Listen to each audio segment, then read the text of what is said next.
Welcome to another episode of the Podcast Interview Marketing Show. I'm Tom Schwab, the author of Podcast Guest Profits, How to Grow Your Business with the Targeted Interview Strategy. Today, our own Kristen Nolan, one of our senior client account managers, sits down with Tiffany Meenk, our marketing manager here at Interview Valet, and they're talking results. After all, this is the Podcast Interview Marketing Show. And in marketing, if it doesn't make dollars, it doesn't make sense. So how long does it take to see results from podcast guesting? Tiffany will share insights on what you can expect when you start leveraging podcast interviews to grow your brand and to grow your business. They'll explore the timeline from recording to results, discussing the importance of being on the right shows, and reveal how to make the most out of each appearance. Whether you're a seasoned guest or just getting started, this conversation will help you set realistic expectations and maximize your impact. So here's Kristen and Tiffany. Thank you, Tom. We are going to dive right in today. I have my special guest, Tiffany. She is our marketing manager, and we are going to dive in and talk about the timeline to results from podcast guesting. So we're going to get right into it today. Tiffany, can you start by explaining the typical timeline a business should expect to see results from podcast guesting? I would say somewhere between when you record your interview all the way to never. And let me explain there. So we've seen both of those things happen, right? Over my time working with podcast guests. We've seen guests who, at the time of recording with the podcast host, they are so aligned and connected in what they do and both believe that oftentimes the host might become a client of that guest, right? We saw that with Peter Mutabazi from the Now I Am Known Foundation. His host of one of his podcasts that he did loved his interview so much that as soon as they wrapped and hit end recording, the host gave a $10,000 donation to Peter's foundation, right? So I would say immediate results, right? We've also seen this. Kim Daly has been a huge proponent to podcast guesting and how it's changed her business. She is a franchise consultant, and she said many hosts eventually wind up becoming franchise consultant clients of hers. So that's the immediate that I referenced. The never, I think we can probably dive into more in our conversation here, but, never is when you're just going on the wrong shows, right? They are totally not your audience, there's no market message alignment. That really makes a big difference. And that's often the hurdle we see when podcast guests say, they're not seeing results. So that's my controversial immediately and never. But I think to really answer your question, on average, what we've seen, the typical timeline businesses should expect to see results from podcast guesting is around 2 to 3 months.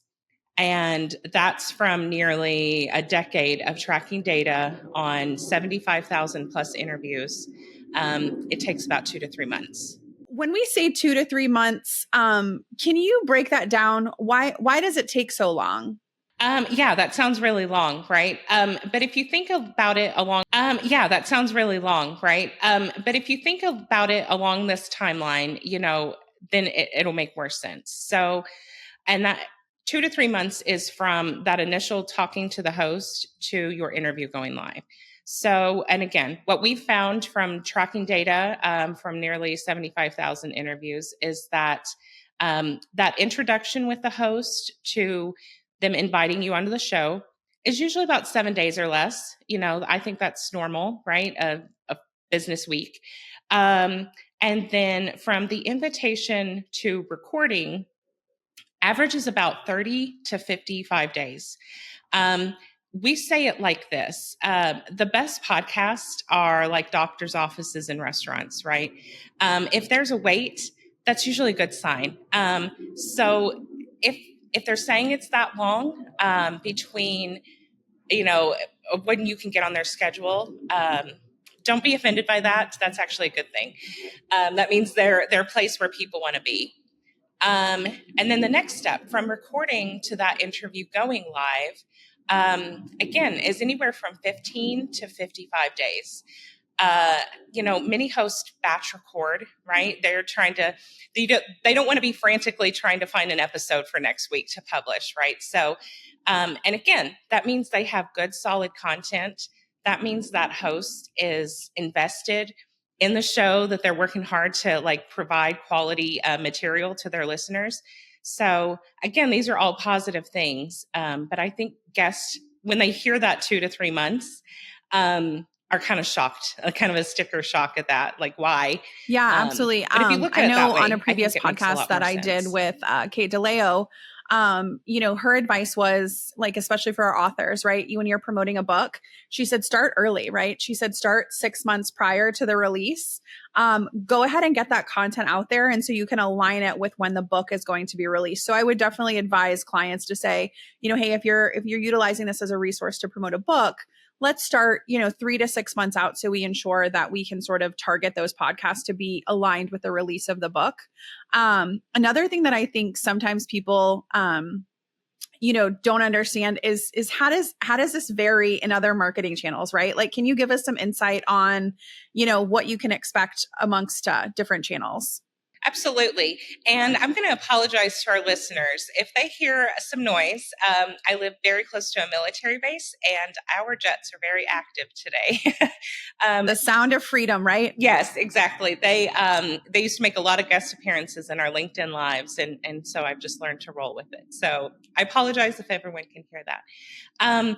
But to go back to your question of how podcast guesting compares to other marketing strategies, I would say the example you just gave, Kate DeLeo of the book launch, right? It takes a little bit more time. The 2 to 3 months timeline, it can take longer to ramp up and really start getting traction there. It's going to take a lot longer of a time investment than a 30-second social media ad, right? You can push post and hope to see some leads come through within the next 24 hours. I would say on the flip side, though, it drives more quality leads. You're getting more quality over quantity, right? We have seen definitively, especially for brands, authors, coaches, all of these in the professional services world, it has shown to reduce sales cycle, reduce churn, client overturn, and also produce higher client lifetime value. So it might take longer to get those leads through, but you're getting better. You're getting more money. You're getting more investment and better quality. It's more of the clients you want to work with, right? Your favorite ones. And so it really reduces how much time you have to spend on your internally kind of weeding out those non-right fit clients, through your marketing funnels. So I would say that's probably the biggest difference between other channels. Yeah. And I think, when we talk about time, right? What is the return on your time? We talk about, return on investment, right? But that investment doesn't always have to be monetarily. It can also be an investment on your time. And so utilizing podcasting as a resource to sort of weed out some of those clients that you may not want to work with, will then free up your time to do other things as well. So I think that's great. Okay. So what are some realistic expectations for businesses when it comes to the timing of results from podcast guesting? Yeah, absolutely. I think one is, again, understanding that timeline. And then another is just like you shared with Kate DeLeo with the book launch. This is another one we've seen time and time again, right? A guest comes and they're like, hey, I have a book launch in 2 weeks. I want to get my book out there. I want to prepare for that launch. If you're doing any time sensitive thing like that, a product launch, an event, a book, something like that, we suggest starting about 6 months before, right? And that goes into, you need 2 to 3 months to start going, and for those interviews to start going live and to start gaining traction online. Because another thing to consider is podcast listeners don't always listen to a podcast the day it is published, right? Around 80+% of the listens come within the first 30 days. So, that's another possible 30 days onto your timeline to consider is, it might take them a couple weeks to hear this new episode. So I would say, in engaging those expectations is to really think of it. It's a long game, really. Podcast interview marketing is a marathon, not a sprint. We actually revamped our how we work with our clients earlier this year because of what we were seeing with the timeline of podcast guesting, right? We previously worked with clients on a 3 to 6 month campaign. And what we found was around that 6-month mark is when their momentum was really ramping up, right? The boat was going and moving along, and we were putting a stop sign in front of their momentum. So now we do year-long engagements with them. And what we're seeing is right at that sweet spot is, it's really where the results start to come in. And it's really changed the impact for them of how they're seeing their results too. Absolutely. And I think one other thing to consider, right? So if I'm a business or I'm an author and I'm working on promoting my book or promoting my service or my product, I'm really focused on what I'm doing, right? And so by sort of starting in advance, we also can take into consideration the host, right? So there is a little more flexibility in going to a host and saying, hey, I know you're recording, like from a client account manager perspective. Hey, I know you're recording with my client, John Doe, this week. They're planning a launch in October. Can we target the podcast to go live around October 1st to align with that? So that also gives us some wiggle room to then have a conversation with the host, take into consideration their production schedule, and make sure that we're also helping our clients be gracious guests and saying, hey, we're targeting this. Can we work together to make sure that we're hitting this timeline, right? If someone comes to me and says, I'm releasing something in 2 weeks, that doesn't take into consideration that timeline or what the host has going on as well. So I think that's also something else to consider. Yeah, it feels very selfish. It's like, hey, I want a guest on your show to your hard-earned audience and listeners, and I need you to do this for me stat, right? I need this in 2 weeks. Yeah, it goes. Being a gracious guest really does go a long way. And if you show you're willing to compromise and work together, that goes a lot more, a lot longer way than just being demanding, I think. Absolutely, 100%. And that will also make sure that, the host wants to publish the episode, that it's the right timing and things like that. So, so as we're talking about that, what about expectations? Like, how do we set the right expectations up front to impact the perceived success of a podcast guesting campaign? I would say, again, tempering your idea of what the timeline is. And, to mitigate those feelings of this isn't working, right? We had a guest one time call us upset. Their interview had gone live within the previous 48 hours, and they weren't seeing all these results right away. Again, going back to that audience may not even had an opportunity to listen to the show yet.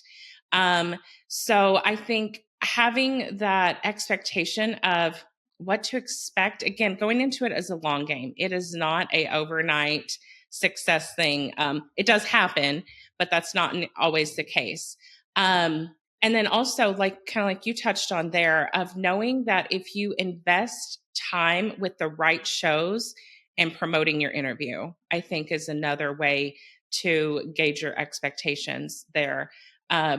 You can't say enough of the right things to the wrong people. So if you're not getting on those right shows, and then promoting the interview, doing your part to share about the interview and promote it to your channels, it's going to impact your results.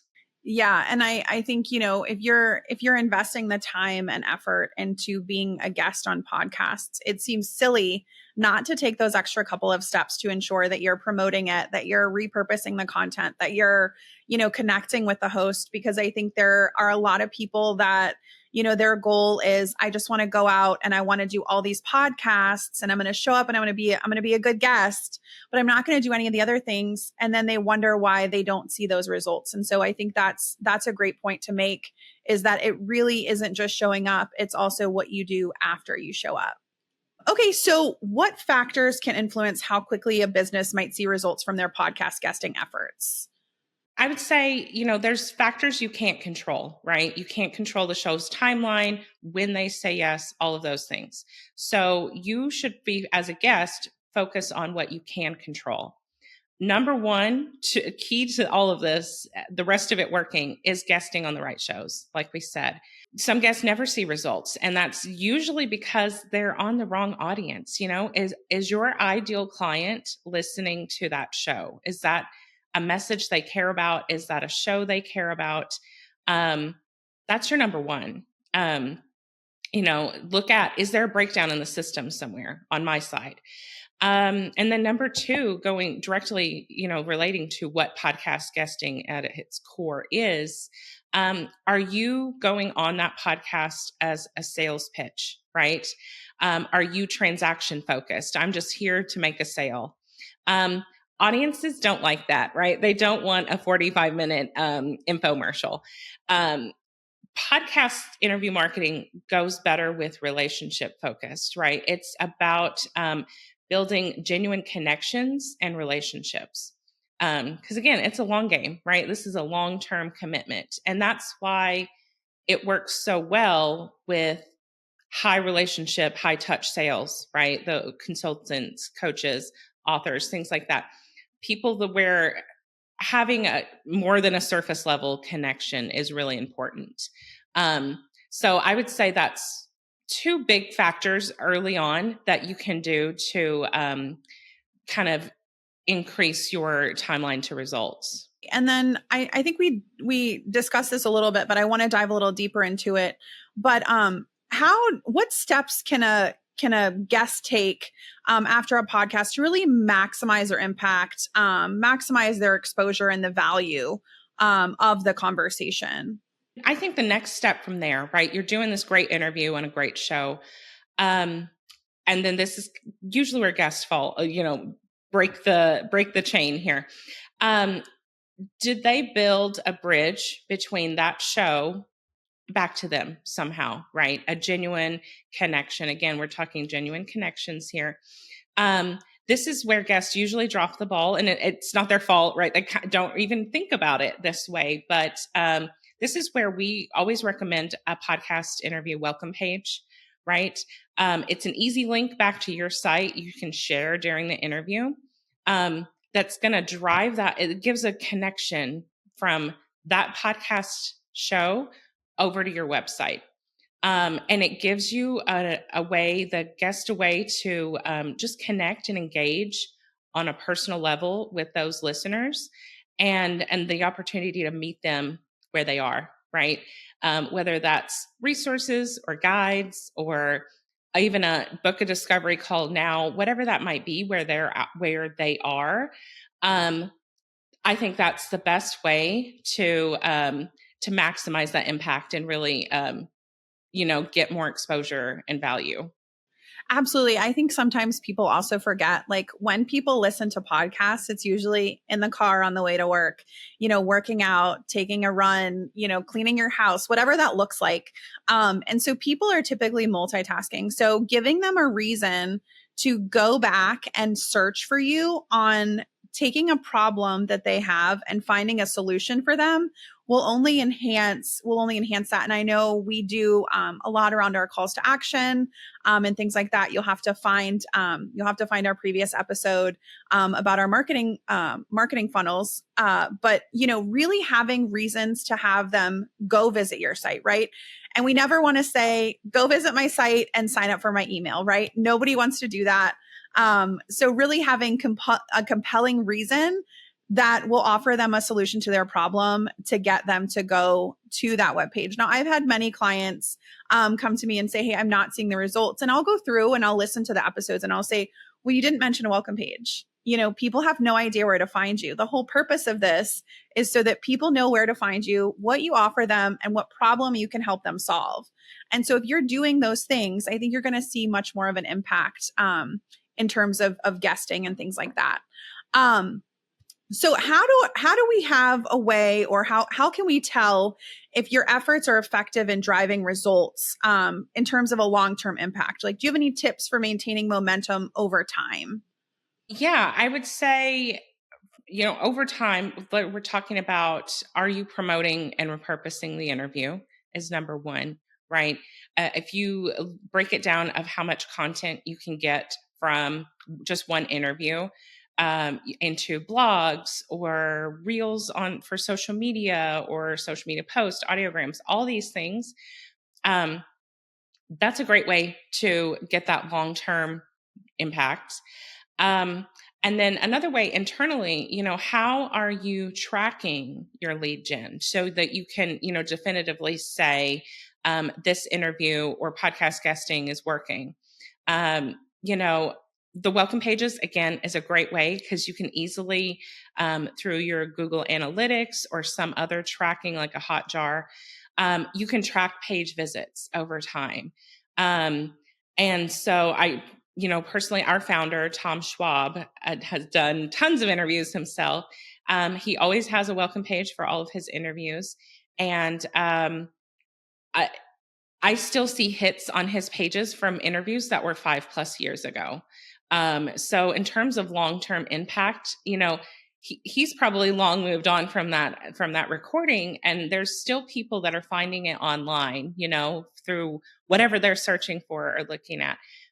Maybe they just discovered that podcast and now they're going back through and finding all their favorite, the top episodes, whatever the case may be. So I would say some way to track that. Or if you do have an opt-in, right, like a contact us or a download that guide, maybe having a unique code there that you can track that this person filled out this form because they came through a podcast. Because I know that's always a question for guests of like how to definitively track that ROI and, leads who came in from there. So I'd say those are some great ways to do that. Yeah, that makes me think of a previous client that I had. Her target audience was on Instagram. And so she would consistently drive traffic to her Instagram page versus a welcome page, because that's where her potential clients would hang out. And so she said, hey, find me on Instagram. Here is my address, and give me this specialized code, message me this specialized code.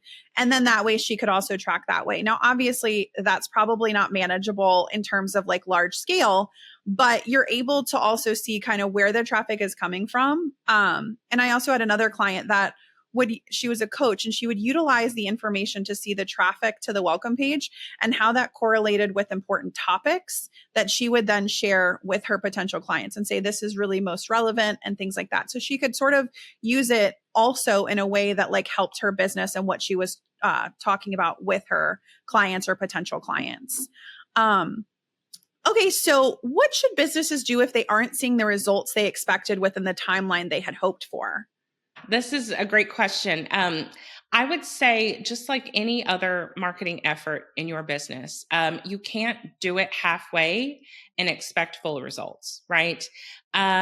So first, understand that timeline. Has it been long enough? Are you giving it a fair shake, right? Number two, are you going on the right shows? Are you talking to the right audience? You're not going to get results if you're going on the wrong shows that, there's just no brand market alignment there. And then number three, again, do you have a bridge back from that show back to your website or back to connect with you somehow? A lot of people don't want to deal with the welcome pages. That's okay. But like you said, driving them to Instagram, if that's where most of your ideal clients are hanging out, that's absolutely okay. Message me on Instagram. But you want to have some simple way for them to connect with you. Because again, we're busy. Guests are usually, or listeners are usually listening. They're doing something, right? So you don't want to give them 10 different ways to connect with you. You want to do one and stick with it and make it easy for them. And then another is just, are you promoting, right? have you done your part to share the word that you were on this show? Are you putting it on your social media or your newsletter if you have one, or whatever way you engage with your audience? Are you letting them know so that word of mouth can spread and reach new audiences? Absolutely. A pro tip that I always have with my clients, and one thing we do is when we send an invitation, when I send an invitation, I send a brief sheet. So I immediately then encourage my clients to go ahead and add that person on LinkedIn or their social media platforms. So when the episode goes live, you're able to tag them, they're able to tag you. So then it's mutually beneficial for both people. You reach their audience and they reach yours, and so that can really help with the promotion piece as well. And it opens that line of communication. So podcasting has been increasingly growing in popularity. Do you foresee changes in how quickly businesses can expect to see results?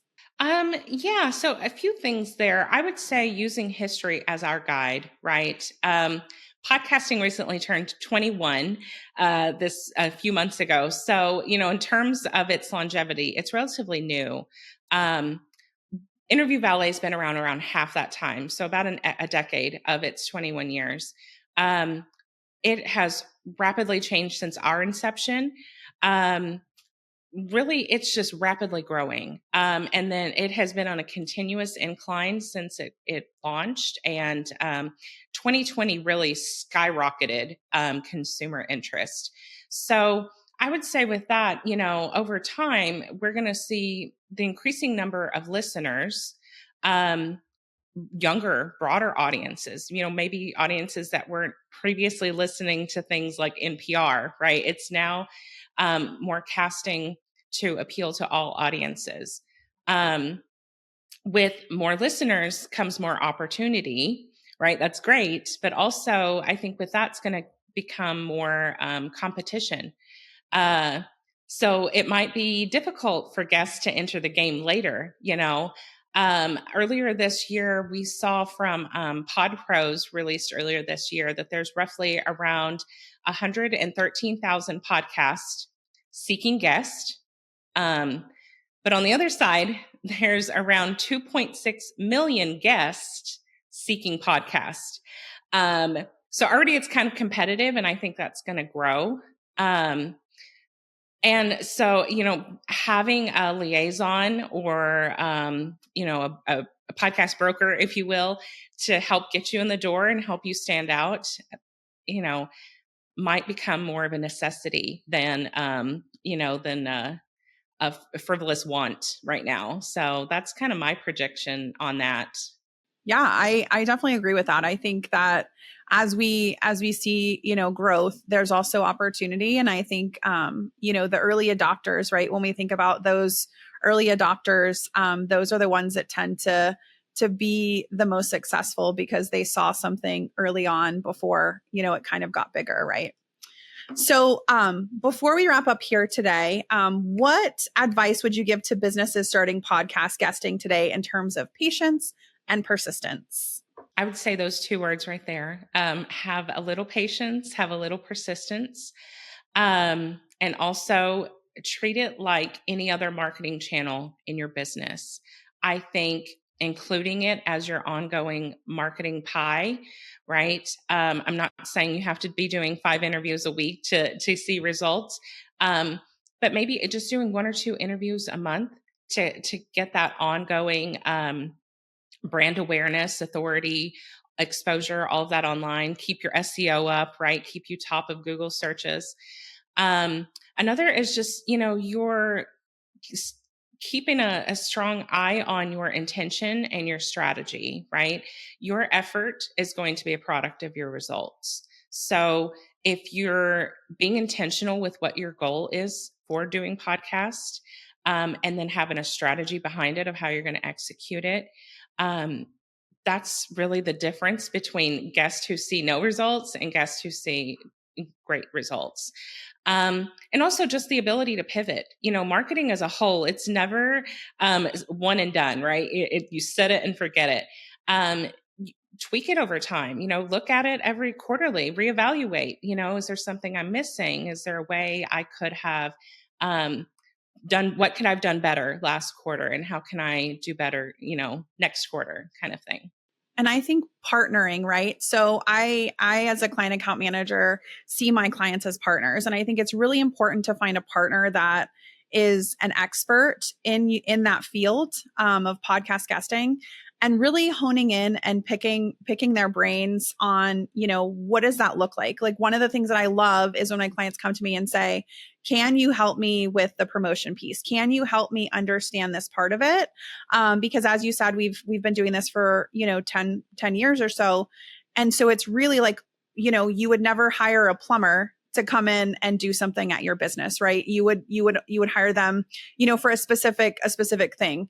So, you need to really take into consideration finding a partner that knows what they're talking about and that can help you through the process, and can help guide you and make sure that you're maximizing your time and return on your investment.